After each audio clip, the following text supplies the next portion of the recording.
अध्याय 113 मिलन। कबीर विल्सन ने अपने शरीर को अमर और दानव देह के पहले स्तर तक विकसित कर लिया था।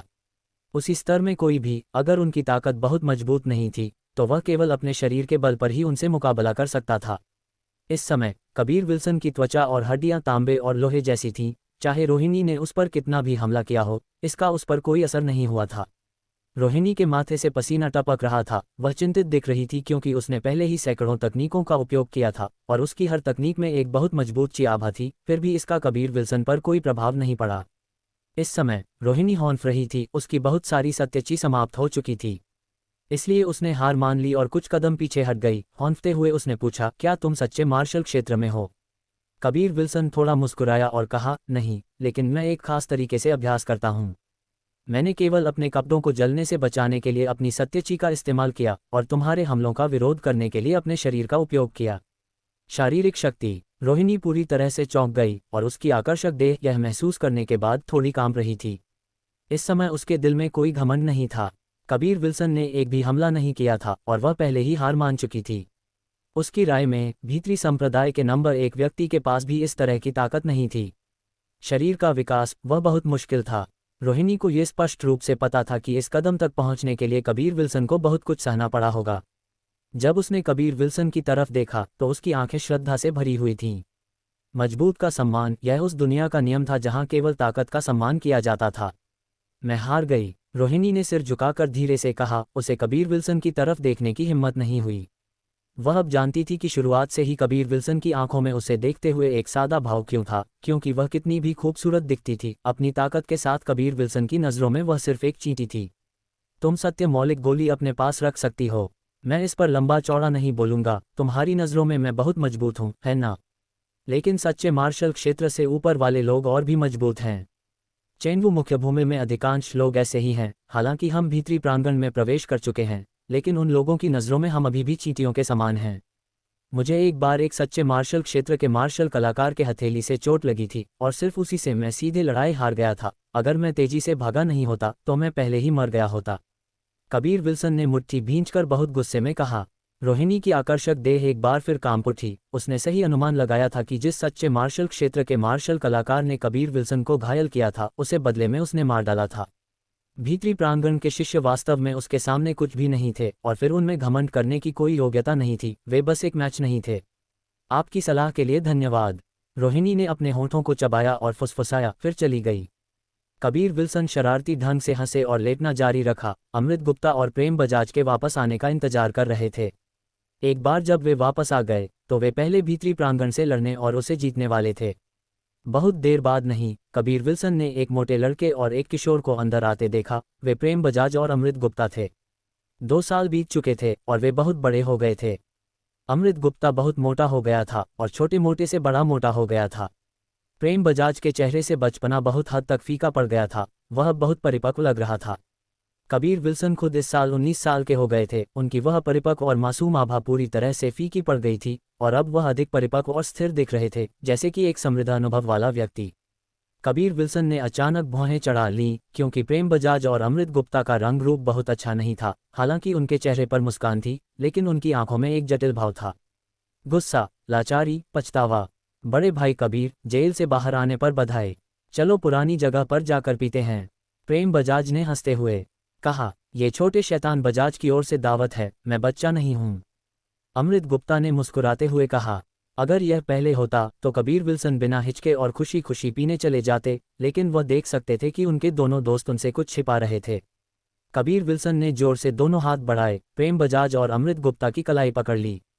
जैसे ही उन्होंने अपनी दिव्य चेतना उनके शरीर में डाली और साथ ही उनके दंतयान और उनके शरीर की स्थिति की जांच की, कबीर विल्सन का रंग रूप अचानक उदास हो गया, क्योंकि उन्हें पता चला कि अमृत गुप्ता और प्रेम बजाज दोनों घायल थे और वह भी बहुत गंभीर रूप से घायल। हालांकि वे अब स्थिर हो गए थे और धीरे धीरे ठीक हो रहे थे।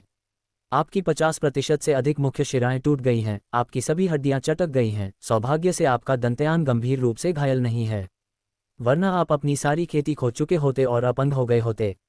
कबीर विल्सन ने उन्हें छोड़ दिया और गंभीरता से कहा, क्या यह मेरी वजह से हुआ कि तुम्हें ऐसा बना दिया गया? कबीर विल्सन की आवाज़ बहुत शांत हो गई, लेकिन बोलते समय उनके शरीर से एक खूनी और उग्र आभा निकल पड़ी। प्रेम बजाज और अमृत गुप्ता दोनों स्पष्ट रूप से कत्लेआम की चीज देख सकते थे। कबीर विल्सन बहुत उग्र थे। प्रेम बजाज और अमृत गुप्ता चुप रहे। वे सोच रहे थे कि उन्हें कबीर विल्सन को बताना चाहिए या नहीं कि यह सब कैसे हुआ। प्रेम बजाज और अमृत गुप्ता, मैं जानता था कि तुम ऐसे नहीं थे। कबीर विल्सन की भौहें सिकुड़ गईं, उनकी आवाज़ बहुत ठंडी हो गई। जिसने उन्हें हिला दिया वह यह था कि यह पूरा मार्शल प्रांगण वास्तव में थोड़ा हिल रहा था। प्रेम बजाज और अमृत गुप्ता हैरान हुए बिना नहीं रह सके। वे सोच रहे थे कि क्या कबीर विल्सन सच्चे मार्शल क्षेत्र में प्रवेश कर गए थे या नहीं। कबीर विल्सन वास्तव में इतने जबरदस्त थे, जबकि वह शांत थे, लेकिन फिर भी वह इतना भयानक दबाव छोड़ सकते थे जिससे उन्हें भी बहुत असहज महसूस हुआ। मैं फिर से नहीं पूछने जा रहा हूं, अगर तुम नहीं बोलोगे तो मैं तुम्हें तब तक बुरी तरह से मारूंगा जब तक तुम अपना मुंह नहीं खोलते। कबीर विल्सन ने अपनी मुट्ठी रगड़ी, उनके चेहरे पर क्रूरता की एक झलक दिखी। अमृत गुप्ता डर से कूद गए।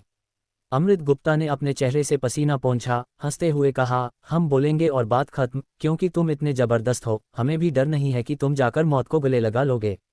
प्रेम बजाज का रंग रूप गंभीर हो गया। उसने कहा, ये पहले भीतरी प्रांगण के शिष्य थे, उन्होंने हमें घायल किया। जब मैं और बूढ़ा अमृत अपने मिशन से लौट रहे थे तो हम उनसे रास्ते में मिले। मैंने उनसे केवल कुछ वाक्य बात की और उन्होंने हमें घेर लिया। प्रेम बजाज का चेहरा गुस्से से भरा हुआ था। वे 5 लोग पूरी तरह से तैयार थे, जानबूझकर छोटे शैतान बजाज को गुस्सा दिलाया, जिससे हमारे और उनके बीच संघर्ष हो गया। मार्शल प्रांगण शांत हो गया, लेकिन यह अभी भी एक तरह के कत्लेआम की चीमें लिपटा हुआ था जो लोगों को हिला सकता था। कबीर विल्सन ने एक सपाट नज़र से पूछा, क्या सुमन भी उन लोगों की मदद कर रही थी? वह छोटी चुड़ैल उनका नेतृत्व कर रही थी, लेकिन उस समय तिरछी नज़र वाले सांप ने हमें बचाया। हालांकि वह लड़का परेशान करने वाला है, लेकिन सबसे महत्वपूर्ण क्षण में वह आगे आया, सुमन और उसके समूह को चेतावनी दी, वरना हम अपंग हो गए होते। प्रेम बजाज ने दांत पीसते हुए कहा, जिन लोगों ने हमें घेरा था वे बहुत मजबूत थे। सुमन के अलावा एंडी, जेलन, काइल वाइट और शॉन भी थे। सुमन और काइल वाइट चरम मार्शल प्रांत के 4 प्रमुख परिवारों, मो परिवार और सफ़ेद परिवार के बच्चे हैं। यही कारण है कि वे हमारे खिलाफ कार्रवाई करने की हिम्मत करते हैं, और जेलन और शॉन भी कुछ महान परिवारों के बच्चे हैं। अमृत गुप्ता ने कहा। कबीर विल्सन ने एक लंबी गहरी सांस ली, अपने कत्लेआम की ची को वापस लिया और एक बार फिर पूछा, ये कब हुआ? 1 साल पहले। बाद में हम उन्हें खोजने नहीं गए, हमारे शिक्षक ने हमें वहीं रुकने के लिए कहा। हमारे दोनों परिवारों ने इसे एक मामूली बात माना। इसके अलावा 4 परिवारों के बीच लाभ के संबंध मौजूद हैं। अगर ये संबंध एक बार टूट गए तो 4 परिवारों को बहुत नुकसान होगा। अमृत गुप्ता ने एक ठंडी घोंट के साथ कहा, क्या अलेक्जेंडर ने कुछ नहीं किया? कबीर विल्सन ने चुपके से उनके परिवारों के कुलपतियों को नीचा दिखाया। अगर यह विल्सन परिवार होता तो इससे कोई फर्क नहीं पड़ता कि यह कितना फायदेमंद था। जब तक परिवार के बच्चों को धमकाया जा रहा था, हमें उन्हें 10 गुना कीमत चुकानी होगी। हमने उसे बताया, लेकिन उसने हमसे तुम्हारे बाहर आने का इंतजार करने के लिए कहा और तुम्हें इसे हमारे बजाय हल करने दो। उसने कहा कि तुम निश्चित रूप से इसे अच्छी तरह से संभाल लोगे। प्रेम बजाज असहाय होकर मुस्कुराया। कबीर विल्सन के चेहरे पर एक मुस्कान की एक झलक दिखाई दी। अगर ऐसा है तो मैं इस नफरत को हल करने में तुम्हारी मदद करूंगा। चलो जाकर पीते हैं। अध्याय 114 पश्चाताप के लिए भरपाई। प्रेम बजाज और अमृत गुप्ता कबीर विल्सन को अपने नियमित होटल में ले आए। जैसे ही वे उस होटल की तीसरी मंजिल पर पहुंचे, उन्होंने टेढ़ी आंख वाले सांप रंजीत को भी देखा। हालांकि उसका अंदाज बहुत घमंडी था, प्रेम बजाज और अमृत गुप्ता उसके बहुत आभारी थे। टेढ़ी आंख वाले सांप, आओ हमारे साथ पी लो। प्रेम बजाज ने आवाज़ लगाई। छोटे शैतान, मुझे याद है कि मैंने तुमसे मुझे ऐसे न बुलाने के लिए कहा था। क्या तुम्हारी याददाश्त कमज़ोर है? तुम मार खाने लायक हो। रंजीत ने एक आंख से तिरछी नज़र डाली, फिर बोलना जारी रखा, मुझे क्यों आना चाहिए? क्या तुम यहाँ नहीं आ सकते? अमृत गुप्ता हंसा और बोला, अगर हम तुम्हारे पास आते हैं तो तुम्हें पैसे देने पड़ेंगे। अगर तुम हमारे साथ आते हो तो तुम जितना भी खाओ पियो, छोटा शैतान बजाज पैसे देगा। रंजीत हल्की सी मुस्कान के साथ बोला, इस छोटे शैतान से इतनी आसानी से पैसे वसूलना ये बुरा विचार नहीं है। ये कहते हुए वह कबीर विल्सन के समूह की मेज पर चला गया और तुरंत ही कई महंगे पकवान और शराब का ऑर्डर दिया। टेढ़ी आंख वाले सांप, पिछली बार के लिए बहुत बहुत धन्यवाद। प्रेम बजाज हंसा। अगर तुम मुझे फिर से ऐसे नहीं बुलाते तो इसे मेरे लिए आभार माना जा सकता है, रंजीत ने ठंडे लहजे में कहा। कबीर विल्सन हंसे और बोले, वैसे तुम्हारा परिवार सचमुच बेकार है और तुम्हारे परिवार में तुम्हारा रुतबा भी बहुत साधारण है। तुम पिटे, फिर भी तुम्हारे परिवार ने एक शब्द भी कहने की हिम्मत नहीं की। अगर यह मेरा परिवार होता तो अगर उन्होंने हमें ठीक से स्पष्टीकरण नहीं दिया तो हम उन्हें बराबर का जवाब देते। कबीर विल्सन को देखकर रंजीत भी हैरान था। उसे उम्मीद नहीं थी कि कबीर विल्सन इतनी जल्दी बाहर आ जाएंगे, और चरम मार्शल संप्रदाय से होने वाले सभी लोग निषिद्ध भूमि के बारे में जानते थे। वह एक बहुत ही डरावनी जगह थी और वहां सिर्फ 2 साल भी बिताना लोगों के लिए मुश्किल था। जब तक कोई सच्चा मार्शल शिष्य नहीं होता, सभी परिवारों में उनका स्थान समान ही होगा। अगर तुम में बहुत अधिक प्रतिभा है तो तुम्हें दूसरों की तुलना में अधिक संसाधन मिलेंगे। हालांकि तुम्हारा परिवार सिर्फ तुम्हारे लिए अपने फायदों को महत्वपूर्ण नुकसान नहीं पहुंचा सकता। रंजीत ने ताना मारा। अमृत गुप्ता और प्रेम बजाज दोनों ने गहरी सांस ली, क्योंकि वे दोनों पूरी तरह से समझ गए थे। अमृत गुप्ता ने कहा, भाई रंजीत, तुम्हें भी बुरा नहीं माना जा सकता। अगर तुम बस दूसरों के प्रति अपना रवैया बदल लो तो यह निश्चित रूप से बहुत अच्छा होगा। प्रेम बजाज ने भी सिर हिलाया और कहा, हाँ, तुम हर बार दूसरों को टेढ़ी आंखों से क्यों देखते हो? ये दूसरों को बहुत असहज कर देता है। क्या तुम मेरे बारे में ऐसा सोचते हो? मैं इसी तरह से पैदा हुआ हूँ। रंजीत के इन शब्दों से कबीर विल्सन का समूह अवाक रह गया। कबीर विल्सन और अमृत गुप्ता की तरह प्रेम बजाज भी हंसने के बारे में सोच रहा था, लेकिन हिम्मत नहीं कर रहा था। इस पर रंजीत ने एक बार फिर ठंडी घोंट भरी। कबीर विल्सन, क्या तुम पहले क्रम के भीतरी प्रांगण के खिलाफ जीत हासिल करने का इरादा रखते हो? सच कहूं तो पहले क्रम के भीतरी प्रांगण के फायदे बहुत उदार हैं और अपनी स्थिति बनाए रखने के लिए वे निश्चित रूप से हर संभव तरीके का इस्तेमाल करने वाले हैं। इसके अलावा वे बहुत से लोगों को आकर्षित करने के लिए पहले क्रम के भीतरी प्रांगण के नाम पर भरोसा कर रहे हैं। वे इस बारे में बहुत चिंतित हैं, क्योंकि जैसे जैसे उनकी ताकत बढ़ती है वैसे वैसे उनके संबंधित परिवारों के भीतर उनका महत्व भी बढ़ता जाता है। अंततः उन्हें परिवार में जमीन का एक टुकड़ा मिलेगा। चरम मार्शल प्रांत के प्रमुख परिवार बहुत विशाल थे और केवल तभी जब कोई बहुत मजबूत होता था वे जमीन के एक टुकड़े पर कब्जा करने में सक्षम होते थे। क्या तुम डरे हुए हो? कबीर विल्सन ने पूछा। निडर? आखिरकार मैं पहले क्रम के भीतरी प्रांगण में नहीं हूँ। पिछली बार जब मैंने उन्हें रोका तो उन्होंने मुझे निकाल दिया। रंजीत ने अपना गिलास जोर से पी लिया, जबकि उसकी आवाज़ में गुस्से का एक निशान था। ये रंजीत वास्तव में अच्छा था, लेकिन वह खुद कुछ हद तक घमंडी था। अपने जन्मजात चेहरे के दोष के कारण वह आमतौर पर यह आभास देता था कि वह हर किसी के प्रति हमेशा घमंडी था, जैसे कि वह इस दुनिया में अद्वितीय हो। 500वें मार्शल प्रांगण में आ जाओ। इन दोनों लोगों की वजह से तुम्हें पहले क्रम के भीतरी प्रांगण को छोड़ना पड़ा। मैं अब तुम्हें वापस जाने दूंगा। कबीर विल्सन ने अपना शराब का गिलास उसकी तरफ उठाया जैसे ही उसने ये शब्द बोले। प्रेम बजाज और अमृत गुप्ता ने भी अपने अपने शराब के गिलास उठाए, उसका स्वागत करते हुए। मैं आ सकता हूँ, लेकिन बाद में इस छोटे शैतान को मुझे फिर से ऐसे बुलाने की इजाज़त नहीं है। रंजीत मुस्कुराया, लेकिन उसकी मुस्कान बहुत अजीब थी। उन चारों ने टोस्ट किया और अपने गिलास खाली कर दिए। अब कबीर विल्सन के समूह के मार्शल प्रांगण में अब 4 लोग थे। टेढ़ी आंख वाले ड्रैगन, पिछली बार 1000 सत्यची गोलियां कहाँ से आईं? वह कोई छोटी संख्या नहीं है। प्रेम बजाज हंसा और पूछा। TLN, रंजीत सु वेलोंग, लोंग का मतलब ड्रैगन होता है। तुम दिन भर दूसरों को उपनाम देते रहते हो। अगर तुम इसी तरह करते रहे तो मेरी तुलना में तुम्हारी और भी ज्यादा पिटाई होगी। रंजीत ने धीरे से कहा, जिससे अमृत गुप्ता और कबीर विल्सन हंसे बिना नहीं रह सके। वह मैंने बस यूं ही उठा ली थी, अब भी मेरे पास 1000 से ज्यादा हैं। रंजीत के शब्दों से अमृत गुप्ता की आंखें बाहर निकल आईं। तुमने इसे कहाँ से उठाया? कितनी? अमृत गुप्ता ने जल्दी से पूछा। मुझे शहर के बाहर ऊंट चोटी के नीचे उनमें से 3000 मिले। रंजीत के शब्द अभी खत्म ही हुए थे जब अमृत गुप्ता पहले ही उठ चुके थे। उसकी शक्ल देखकर वह वहां दौड़कर खुद देखने जा रहा था। मत जाओ, वह जगह पहले ही बार बार और ऊपर नीचे कर दी गई है और सब कुछ खोद दिया गया है। अब सिर्फ एक झील बची है, रंजीत ने कहा। अमृत गुप्ता वापस बैठ गया और एक आह भरी, मुझे ऐसी अच्छी चीज क्यों नहीं मिली? कल सुबह मैं पहले क्रम के भीतरी प्रांगण से लड़ने जा रहा हूं। कबीर विल्सन ने कहा। मेरी मदद चाहिए? रंजीत ने पूछा। नहीं, मैं अकेला जाऊंगा। कबीर विल्सन हल्के से मुस्कुराए। उसकी इस मुस्कान से बहुत आत्मविश्वास झलक रहा था, जिससे प्रेम बजाज और अन्य लोग चुपके से हैरान हो गए। रंजीत ने आह भरी और कहा, तुम्हें सावधान रहना होगा, वे 5 लोग ताकत में बराबर हैं। सुमन ने शीर्ष 10 सबसे सुंदर सूची में, साथ ही शीर्ष 10 भीतरी मार्शल सूची में भी शीर्ष स्थान पर कब्जा कर लिया था। भीतरी मार्शल सूची भीतरी प्रांगण के मार्शल कलाकारों की ताकत की रैंकिंग थी। दूसरे शब्दों में, सुमन भीतरी प्रांगणों में सबसे मजबूत था। कबीर विल्सन ने खिड़की के बाहर देखा और कहा, आसमान अभी भी अंधेरा है, चलो अब पहले क्रम के भीतरी प्रांगण में चलते हैं और वह 16वीं नेमप्लेट उठाते हैं और उसे हमारे मार्शल प्रांगण के प्रवेश द्वार पर लटकाते हैं। कबीर विल्सन का मानना था कि अमृत गुप्ता और प्रेम बजाज को इसलिए पीटा गया क्योंकि उसने 2 साल पहले पहले क्रम के भीतरी प्रांगण को चुनौती दी थी, और सुमन को डर था कि भविष्य में वह कबीर विल्सन से हार जाएगा, इसलिए उसने केवल प्रेम बजाज को घायल किया था। इसके अलावा उन्होंने ये भी गणना की थी कि चरम मार्शल संप्रदाय और उनके परिवार दोनों इस मामले को आगे नहीं बढ़ाएंगे। बेशक उन्होंने मूल रूप से प्रेम बजाज और अमृत गुप्ता को घायल करने की योजना बनाई थी, लेकिन कौन जानता था कि रंजीत बीच में आ जाएगा और कुछ शक्तिशाली शब्दों के साथ उन्हें हार मानने के लिए मजबूर कर देगा। कबीर विल्सन ने जाने के लिए कहा और वह आगे बढ़ गया। उसने अपने शराब के गिलास में पूरी शराब खत्म कर दी थी। बाद में अमृत गुप्ता, प्रेम बजाज ने जल्दी से अपने व्यंजन खाए। टेढ़ी आंख वाले ड्रैगन, बड़े भाई कबीर के पहले क्रम के भीतरी प्रांगण के खिलाफ जीतने का इंतजार करो, फिर हम फिर से एक बड़ा भोजन करेंगे, वह बहुत देर नहीं होगी।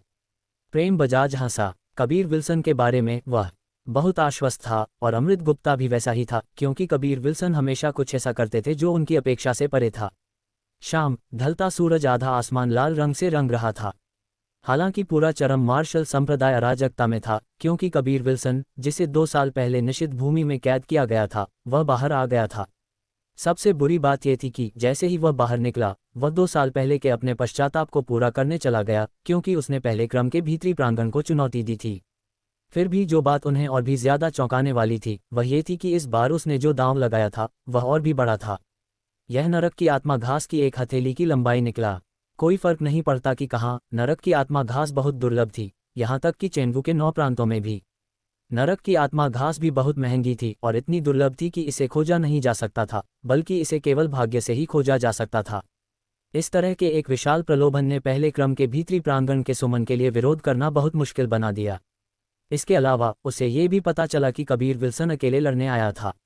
ऐसे मामले में अगर वह पहले क्रम के भीतरी प्रांगण की लड़ाई के लिए चुनौती स्वीकार नहीं करता, तो लोग सोचते कि उसे मंच से डर लगता है, जो एक बहुत ही शर्मनाक मामला होता। अध्याय 115, अकेले पहले क्रम के भीतरी प्रांगण को चुनौती देना। बड़ी बहन, वह कबीर विल्सन नाम का लड़का युवा मालिक सुमन को चुनौती देने जा रहा है, क्या तुम देखने नहीं जाओगी? यह आज है और स्थान पहले क्रम का भीतरी प्रांगण है। सुप्रिया एक सुंदर कमरे में चली गई, जैसा कि उसने एक पीले रंग के कपड़े पहने लड़की से कहा। रोहिणी थोड़ी हैरान थी, क्योंकि वह जानती थी कि कबीर विल्सन निश्चित रूप से पहले क्रम के भीतरी प्रांगण को चुनौती देगा, लेकिन उसने इतनी जल्दी इसकी उम्मीद नहीं की थी। सुप्रिया, चलो चलते हैं, मुझे निश्चित रूप से देखना है कि यह कबीर विल्सन कितना ज़बरदस्त है। सुप्रिया ने धीरे से घोंट भरी। वह परेशान करने वाला लड़का निश्चित रूप से युवा मालिक सुमन से बुरी तरह पिटने वाला है। आज मैं उससे बदला ले पाऊंगी और अपनी शर्मिंदगी से बच पाऊंगी। रोहिणी हंसी और बोली, तुम छोटी लड़की, दूसरे लोगों से वह सब पा सकती हो जो तुम चाहती हो। ठीक है, चलो चलते हैं। सुप्रिया ने अपनी नाक से कुड़ी, अपना पैर पटका और धीरे से घोंट भरी। जब उसने सोचा कि उसने कबीर विल्सन की छाती को कैसे पकड़ा था, तो उसका प्यारा चेहरा लाल हुए बिना नहीं रह सका। रहस्यमय क्षेत्र के अंदर एल्डर प्रांगण में अलेक्जेंडर ने मुस्कुराते हुए कहा, डीन, आप तय करें कि हम मज़े में शामिल होंगे या नहीं।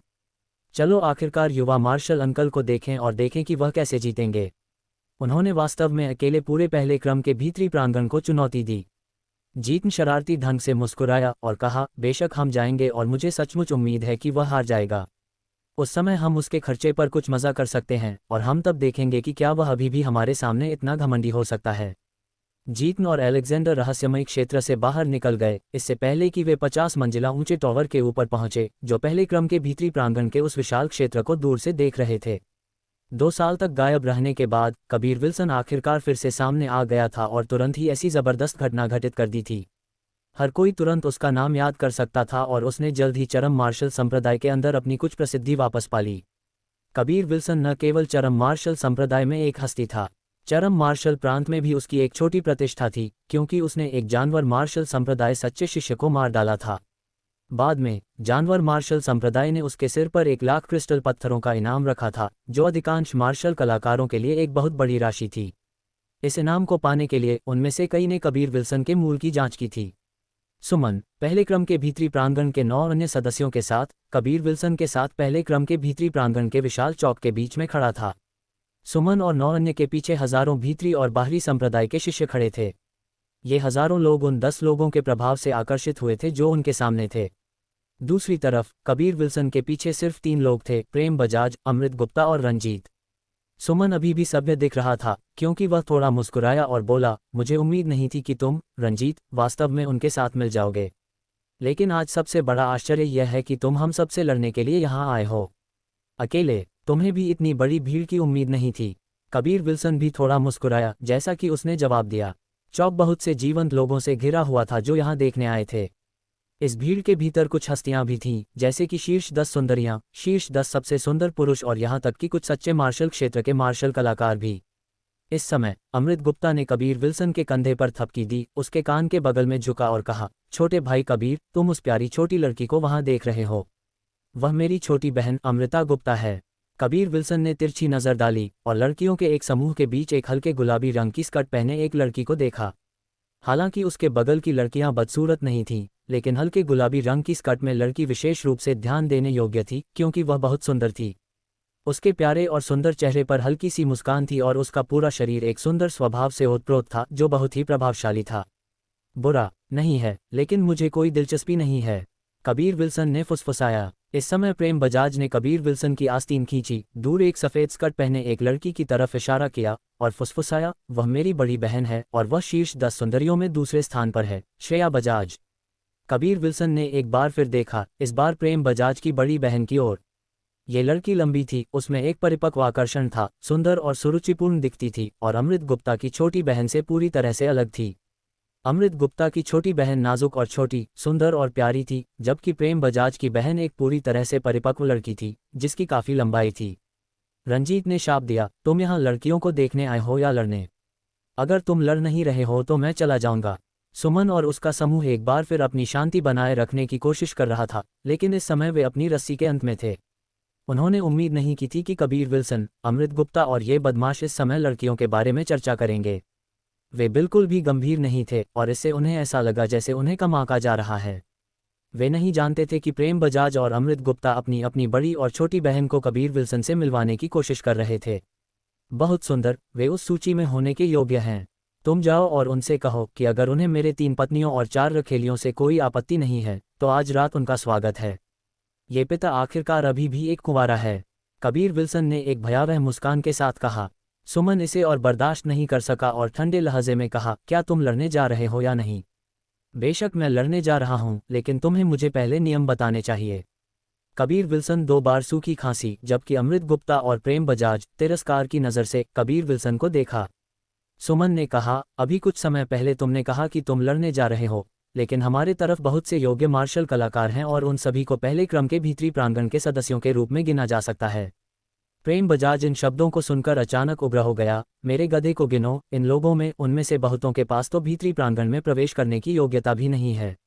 जाहिर है सुमन को कबीर विल्सन से हारने के बारे में कुछ चिंताएं थीं, तो बस ये सुनिश्चित करने के लिए वह केवल कुछ ऐसा कह सकता था, ठीक है, अगर वे पहले क्रम के भीतरी प्रांगण के सदस्य हैं तो चरम मार्शल संप्रदाय को उन्हें अकेले जो फायदे देने होंगे वह गला घोंटने के लिए काफ़ी है।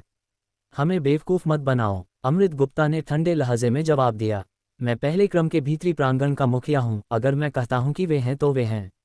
हालांकि उन्हें पहले क्रम के भीतरी प्रांगण के शिष्य के फायदे नहीं मिलते हैं, वे अक्सर पहले क्रम के भीतरी प्रांगण के अंदर रहते हैं। इसके अलावा उन्होंने चरम मार्शल संप्रदाय के सौंपे गए मिशनों में भी हिस्सा लिया और उन सभी ने कम से कम उसका एक हिस्सा पूरा कर लिया है, सुमन ने कहा। कबीर विल्सन हंसे और बोले, दूसरे शब्दों में, जब वे कार्य पूरा करते हैं तो उन्हें मिलने वाले सभी पुरस्कार तुम्हें मिलते हैं।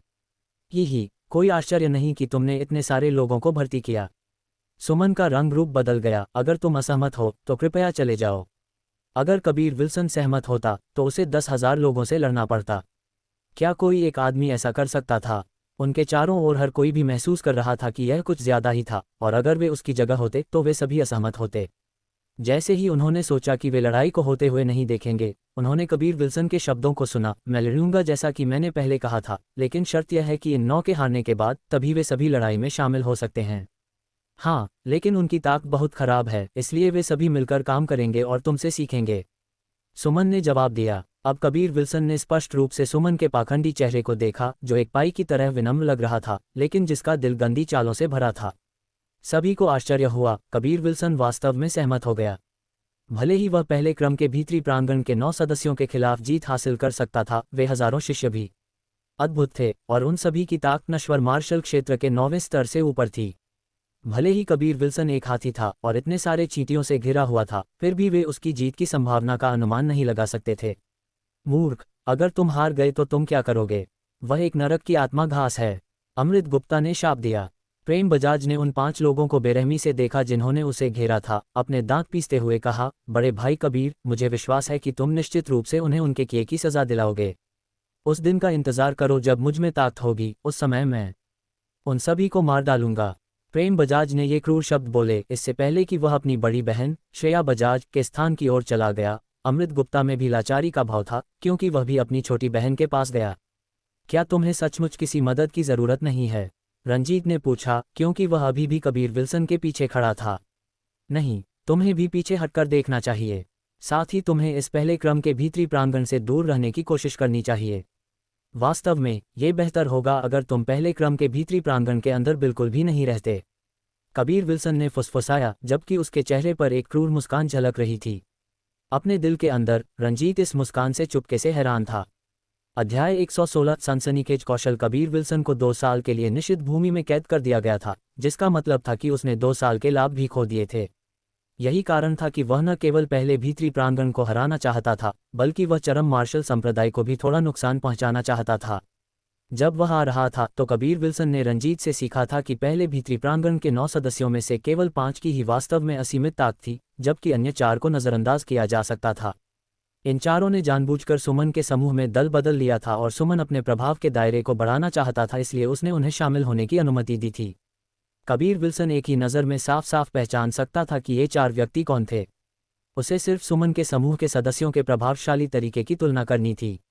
आखिरकार वे अपने बॉस के हाथों में थे, इसलिए जब वह उनके सामने खड़ा होता तो वे जाहिर तौर पर खुद को रोक लेते।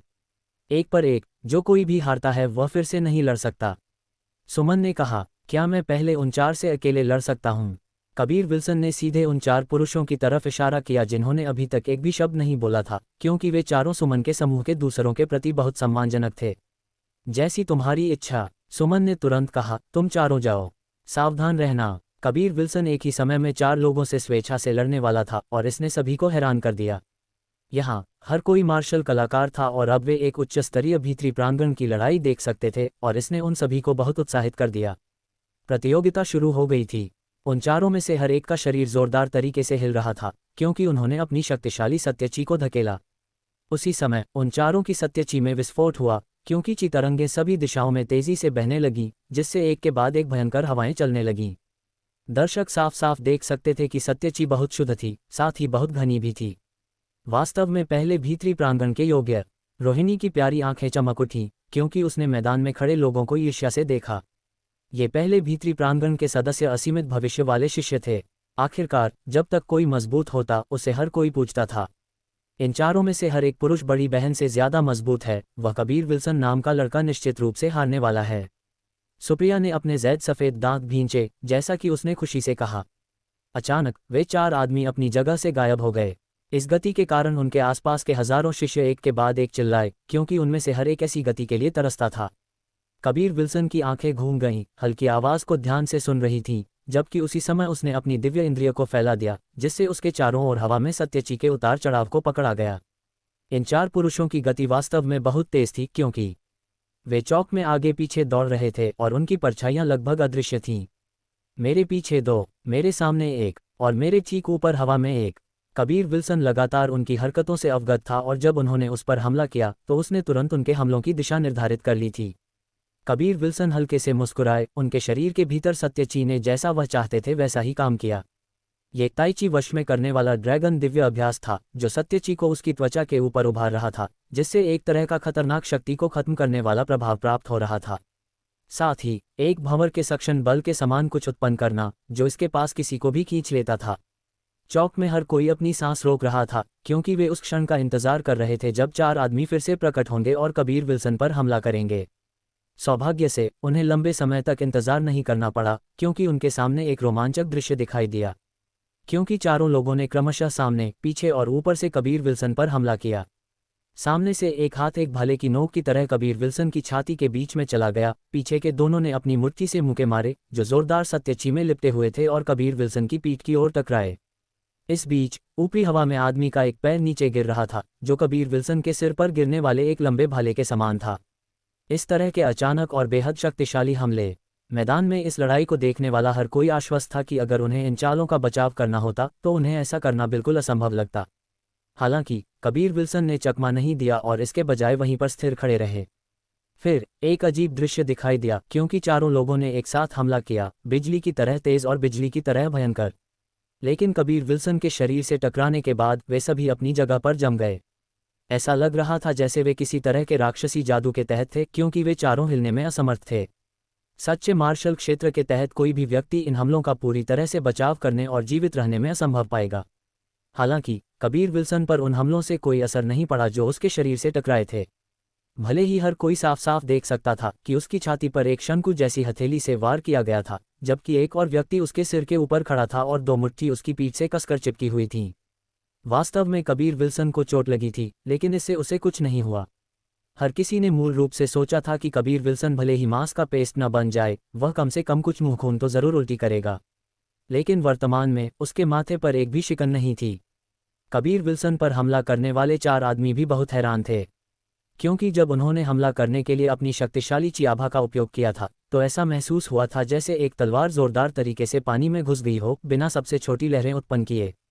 हालांकि जिसने उन्हें और भी ज्यादा चौंका दिया वह ये था कि उनके हाथ और पैर कबीर विल्सन के शरीर पर चिपक गए थे और वे अपने शरीर के भीतर सत्यची को भी जुटा नहीं सकते थे। जब हर कोई हैरान और अनिश्चित था, कबीर विल्सन हिल गया। उसने जोरदार तरीके से अपनी मुट्ठी को आगे बढ़ाया, जो उसके सामने वाले व्यक्ति से टकराया। यह मुट्ठी एक साधारण मुट्ठी की तरह लग रही थी, हालांकि जिस क्षण वह उसके सामने वाले व्यक्ति से टकराई वह 100 या कुछ झैंग दूर उड़ गया। सिर्फ यही नहीं, बल्कि जब वह उड़ रहा था तो वह खून भी उगल रहा था, जब तक कि वह आखिरकार टाइल वाली फर्श पर नहीं गिर गया। बस 100 कबीर विल्सन ने ताना मारा, जबकि उसने एक चिल्लाहट निकाली, सिर्फ ये देखने के लिए कि उसके कपड़े अचानक पाउडर में बदल गए, जिससे पूरी तरह से घुमावदार और मजबूत मांसपेशियां सामने आईं। उसी समय एक ज्वलंत लाल धुंध उसकी त्वचा के भीतर से निकल पड़ी, जबकि उसी समय एक तरह की झुलसाने वाली गर्म अदृश्य चीज सभी दिशाओं में निकल पड़ी, जिससे हर किसी को इसे सहन करने में मुश्किल हो रही थी। इस समय जो उसके सिर पर कदम रखा था और उसके पीछे के दोनों ने रक्त जमा देने वाली चीखें निकाली, क्योंकि खून उन तीनों के मुंह से बाहर निकला, जबकि उनके चेहरे दर्द और डर के कारण मुड़े हुए थे, जिससे वे बेहद भयंकर दिख रहे थे। हम्फ, एक ठंडी घूंट के साथ उसके शरीर से एक चीतरंग फट गई। चीतरंगों के इस विस्फोट ने उन तीनों पुरुषों को एक बड़ा झटका दिया, क्योंकि वे एक बार फिर खून का एक घूंट थूकते हुए दूर उड़ गए।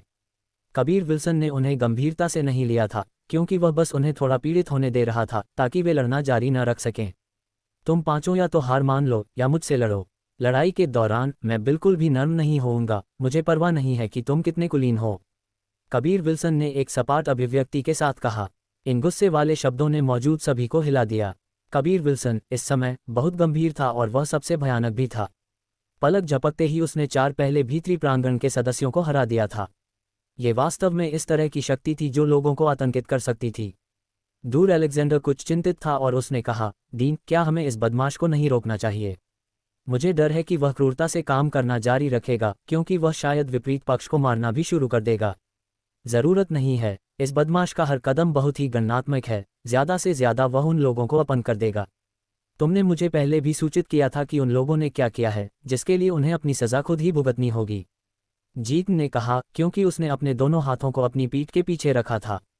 कबीर विल्सन को देखते हुए उसके चेहरे पर एक कुछ गंभीर भाव था। इस बदमाश ने अभी कुछ समय पहले ताई ची वश में करने वाला ड्रैगन दिव्य अभ्यास का उपयोग किया था। शिक्षक ने मुझे एक बार इस चाल के बारे में बताया था। केवल अगर इस कौशल के उपयोगकर्ता और उनके प्रतिद्वंद्वी की सत्यची के बीच का अंतर वास्तव में बड़ा है, तो इस अभ्यास का खत्म करने वाला प्रभाव प्रभावी होगा। ऐसा लगता है कि उसे वास्तव में उस पागल बूढ़े आदमी की विरासत मिली है। क्या इसका मतलब यह है कि उसके पास यिन और यांग है? अलेक्जेंडर इस बिंदु तक बोला, क्योंकि उसकी आंखें चौड़ी खुली हुई थीं और उसके पूरे चेहरे पर एक भयानक रूप था। जीत ने अपना सिर हिलाया। ऐसा होना चाहिए, मैंने सुना है कि वह कई तरह की सत्यची का उपयोग कर सकता है। कबीर विल्सन के पूरे शरीर से लौ निकल रही थी। ये लपटें ऐसी थीं जैसे वे उसके दिल के भीतर का गुस्सा हों, जो भड़क रही थीं और जल रही थीं, एक क्रोधित अग्नि देवता का रूप दे रही थीं। कौन आने वाला है? एक पर एक। कबीर विल्सन की आंखें थोड़ी संकरी थीं, जो 5 सुंदर पुरुषों पर नजर डाल रही थीं। वे सभी चरम मार्शल प्रांत में प्रसिद्ध परिवारों के बच्चे थे।